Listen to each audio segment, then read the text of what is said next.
ჩემი მიზანი არ არის რომელიმე სწავლების გაზიარება. მე რას ვხებულობ და რას არ ვხებულობ, ეს საერთოდ არ არის მნიშვნელოვანი, მე ასე მგონია.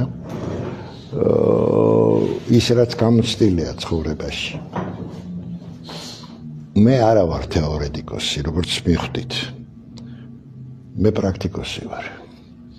თუ რამეს ვამბობ, ყველაფერს გახორციელების უნარი მაქვს და შემიძლია. და ეს ყველაფერი რა თქმა უნდა ცოდნიდანაც მოდის და გარკვეული თვისებებიდანაც, იმიტომ რომ დიდი ხანია ვეცებ.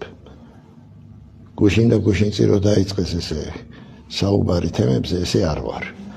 მე ეს ყველაფერი გადავიაზრე ჩემი ცხოვრების განმავლობაში და ჩემი ცხოვრება პატარა არ არის. საკმაოდ დიდია. ასაკობრივად. აქედან გამომდინარე, მე რასაც ვამბობ, თუ ვერ გაიგეთ, შეგიძლიათ კითხოთ და მე დავასაბუთებ. თუ ვერ დავასაბუთე, ესე იგი მეც ვერ გავიგე. ბოლომდე. მაგრამ ჩვენც ადამიანები ვართ, ხო? და რაღაცაში მეშლება ესე იგი. ეს სირცხვილი არ არის. არცოდნა სირცხვილი არ არის. არცოდნა არ არსებობს. მე არავის არაფერს ვასწავლი. ყოველთვის ვამბობ, იმიტომ რომ მე არ შემიძლია ვინმეს რამე ვასწავლო და არც არავის დედამიწაზე ვინც მოსულა არაფერი არ უსწავლებია, ტყუილია. თუ შენში არ დევს ის, თუ შენ საკუთარ თავში არ ჩაიხედავ,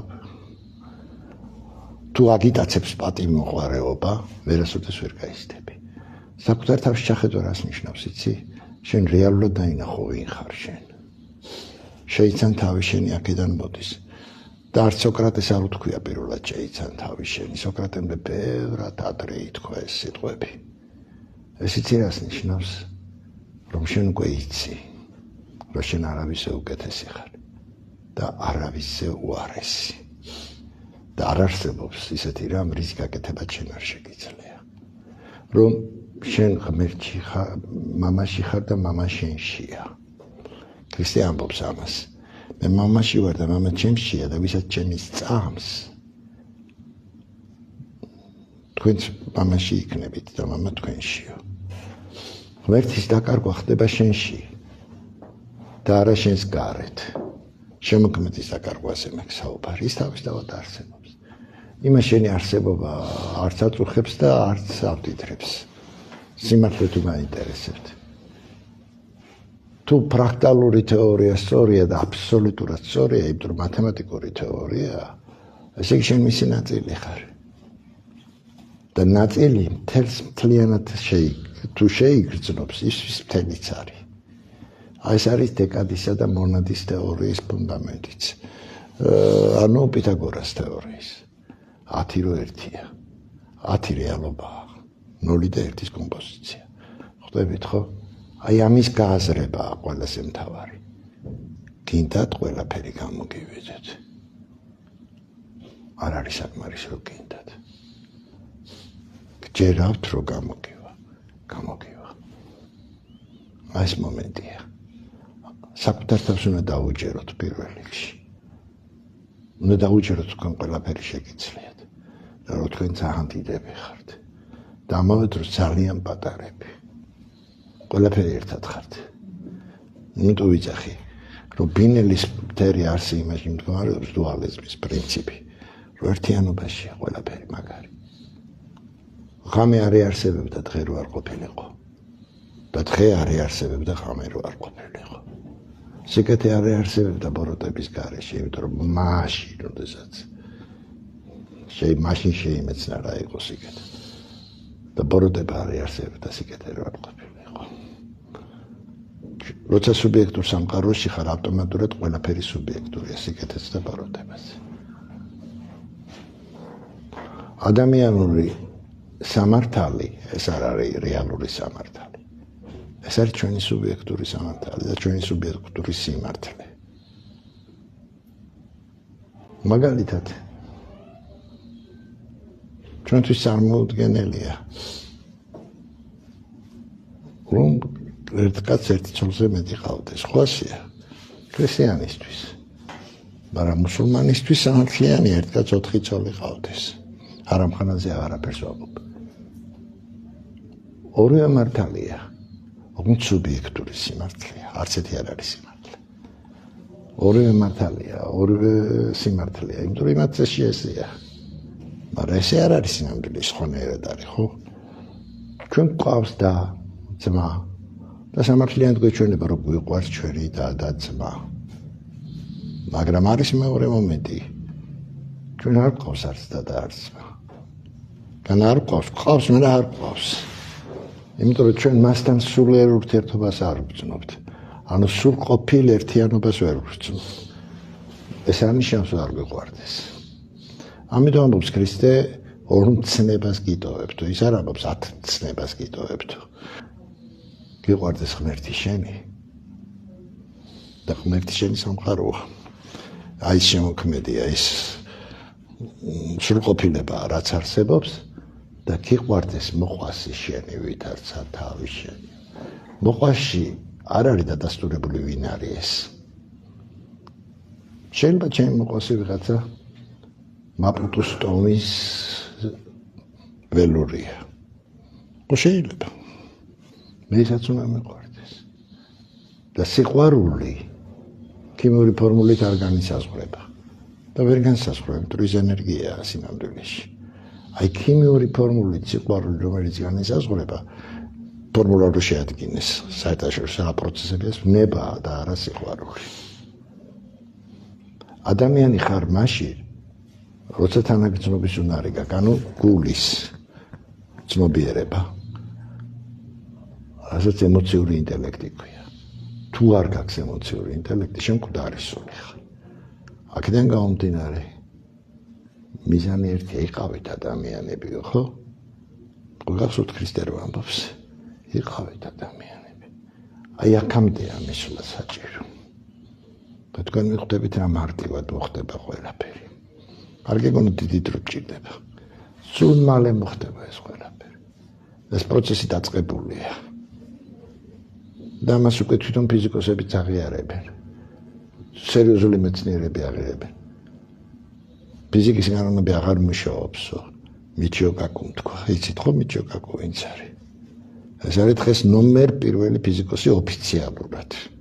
NASA-ს ფიზიკოსი, ნომერ პირველი იაპონელი. რომელიც ამერიკაში ცხოვრობს. ფიზიკის განონები აღარ მუშაობს. და მარტო მაგან კი არ თქვა. მაგაზე უფრო მაგარმა მეცნიერებმა თქვა, უბრალოდ ეს აღიარებულია. ამ დონეზე. ეს რას ნიშნავს? სამყაროს სხვა კანონები აქვს. კანონები, რომელიც ჩვენ უარყავით და რომელიც გვინდა არ გვინდა, რომლის აღიარებაც მოგვიწევს. ამიტომ პირველ რიგში უნდა აღვიქვათ, რომ ჩვენ ვართ ადამიანები.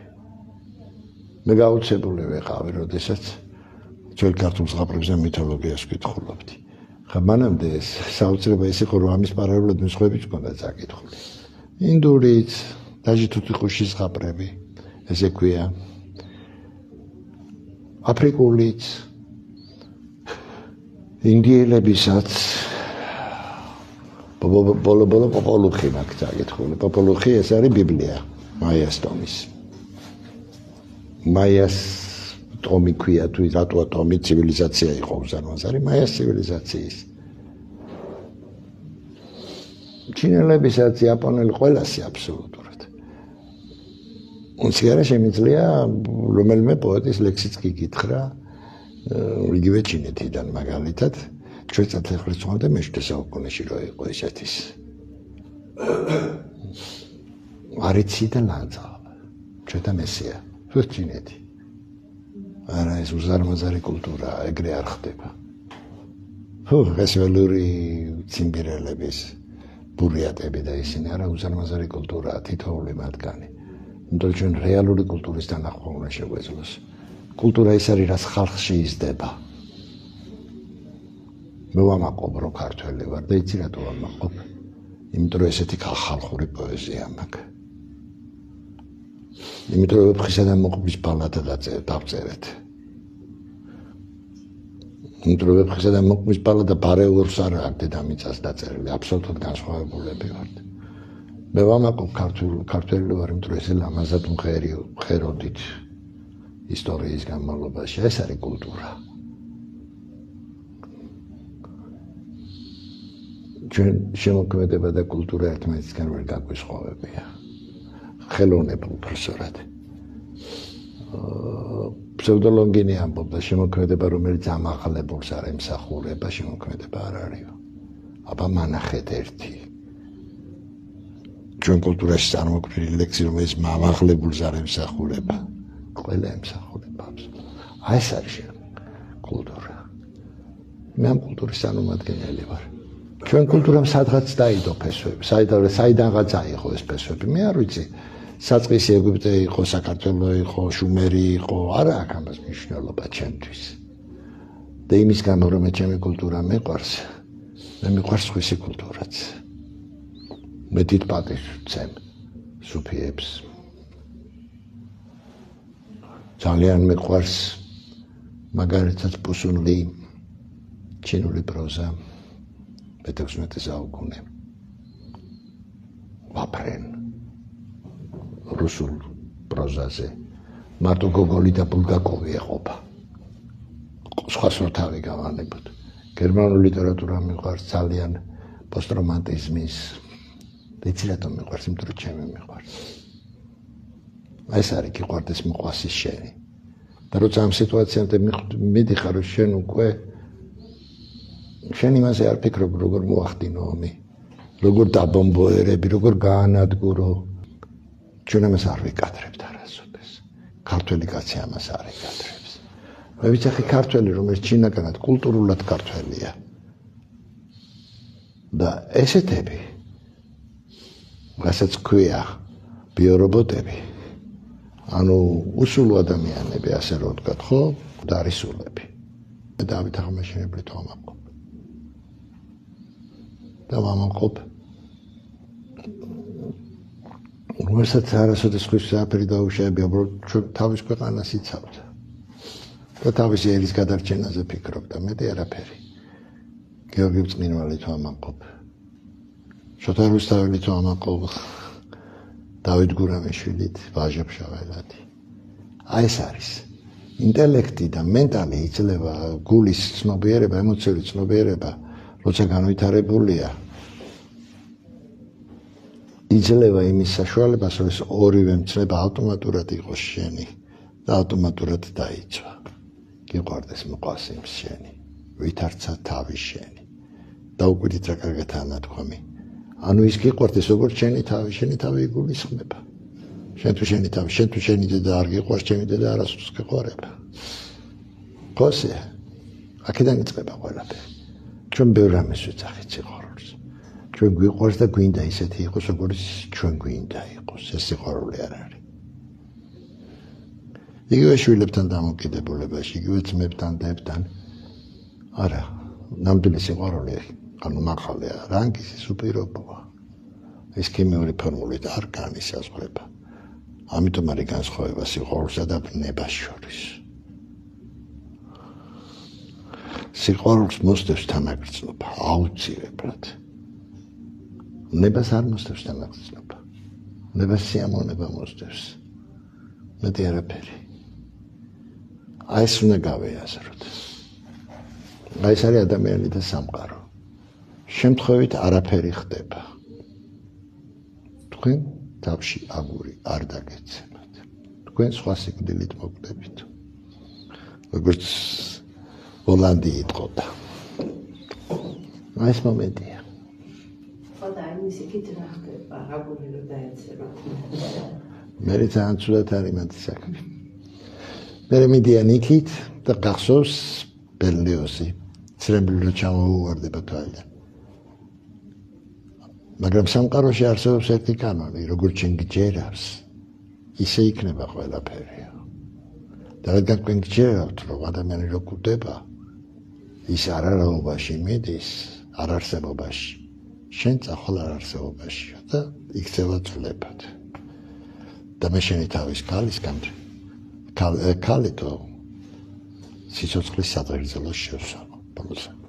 YouTube-ში რომ დასო კარიერის სიხშირე სრულიად განკურნების მატრიცა რამდენად სანდოაო? არ ვიცი, იმიტომ რომ მაგას გაზომვა უნდა. გაზომვისთვის აპარატურა გჭირდება. მე არ მაქვს ესეთი აპარატურა, ერთგან ნახე გქონდათ, მაგრამ მე არ მაქვს ეს აპარატურა თვითონ რომ გავზომო ყველა ეგ სიხშირე. მაგრამ მაგ სიხშირე შეგიძლია, იქ ხო წერია სიხშირის რომელი ჰერცებია. შეგიძლია პროგრამა ჩაწერო ტელეფონში, არის ეს პროგრამა მიცემული მაქვს მე ბევრზე და იმას უსმინო. აი მაგალითად YouTube-ზე რო არის 454 ჰერცის სიხშირე, იმასთან თან მუსიკა ადევს. და 454 ჰერცის სიხშირე ძალიან კარგია ანტიგენისთვის, ანუ ონკოლოგიური დაავადებებისთვის. ხო, ის მანდამაინც არ გავს ნამდვილ 454 ჰერცს. ამიტომ ყველას ვეუბნები, ვისაც უნდა მდგომარეობის გამოსწორება, ანუ ბოღმის ვიბრაციებს ასწორებს, ეგ არის 454 ჰერცი ჩაიწეროს პროგრამა და იმ პროგრამიდან მოусმინოთ. შეგიძლიათ გადმოწეროთ. კი, არის. კი არის როგორ არის იცი არის ძირითადში ერთიანი არის სამიანი და არის ცხრიანი პროგრამები 9-იანი არაფერში არ გჭირდებათ იმიტომ რომ 9 სიხშირე ერთდროულად რო დააყენოთ ძალიან სხვანაირი სმენა უნდა გქონდეს მინიმუმ დირიჟორის ყური ოღონდ მართლა დირიჟორად რომ მუშაობს იმისთანასი კი არა დირიჟორის ყური რო აქვს აი როგორიც გქონდა პაგანის როგორიც იშვიათობას აქვს 15 წელიწადში ერთხელ იმადება ესეთი ადამიანი ოფიციალურად. არ გჭირდება ეგ ხმა, შენ. იქ ხმა არ წყვიტავს არაფერს. სიხშირეს, კი როგორ არა შვებას ნაუშნიკებით. ნაუშნიკის გარეშე არა. ნაუშნიკების გარეშე არ შეიძლება. ხო და არის არ შეიძლება. იქ ხმა კი არ არის მთავარი, ვიბრირებაა მთავარი და იმიტომ. და ყურებზე რო იკეთებ ამ იმას სიხშირეს არის მაქსიმუმ შეგიძლია სახმოვანება დააყენო. იდეალური სახმოვანება მატერიალურ ასპექტში ეს არის აი მაგალითად შეგიძლიათ დააყენოთ ესეთი სახმოვანება. პირველი სიხშირე დაიღო 174 ჰერცი, რომელიც ხერხემარს იმაშვება მთლიანად. მეორე დააყენო 3-5-იანი 555 ჰერცი, მესამე 888. 555 მატერიალური სამყაროსთვის ვიძახი. ჰერცი ეს არის წარმატების სიხშირე.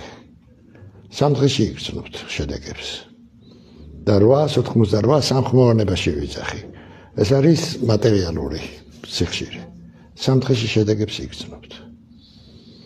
მაგალითად შეგიძლიათ ორგანიზმი კიდე დაარეგულიროთ, ხო? 7-ვე სიხშირის დაყენება ძნელია ერთდროულად, მაგრამ შეგიძლიათ 3-6-9-ის კომბინაცია დააყენოთ 3-ვე.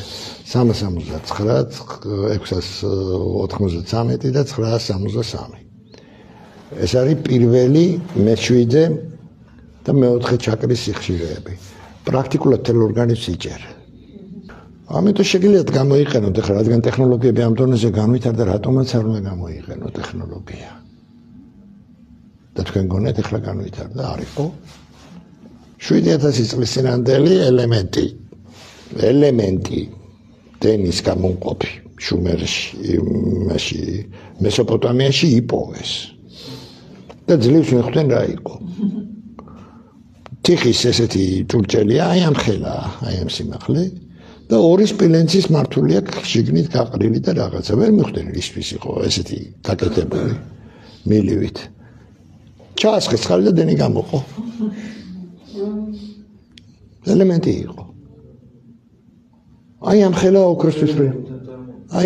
ოქროს თვითმფრინავებია გაკეთებული 2500 წლის წინანდელი, როგორც დათარიღებულია ოფიციალურად მაიას იმაში, ცივილიზაციაში თვითმფრინავები. მაგ პერიოდში ვიყავი ბრემენში, იქ ცხოვრობდი. ბრემენის სამეცნიერო ცენტრმა ეს თვითმფრინავის ზუსტი ასლი გააკეთა დიდი. 10 ჯერ უკეთესი აეროდინამიკა ჰქონდა ამ თვითმფრინავს, ვიდრე თანამედროვე თვითმფრინავებს. შეგეარსებობდა. გააფრინეს. საწდელის გააკეთეს რა ფანტასტიკური ფორმებია. ანუ წარმოიდგინეთ ტექნოლოგია რა დონეზე იყო. მე შემოწმებულია უზარმაზარი რაოდენობის ჯერ ვიმანები, ხო ეს ხო საკის აუცრება, იცით ვიმანები, ხო? 3000 წლის წინანდელია.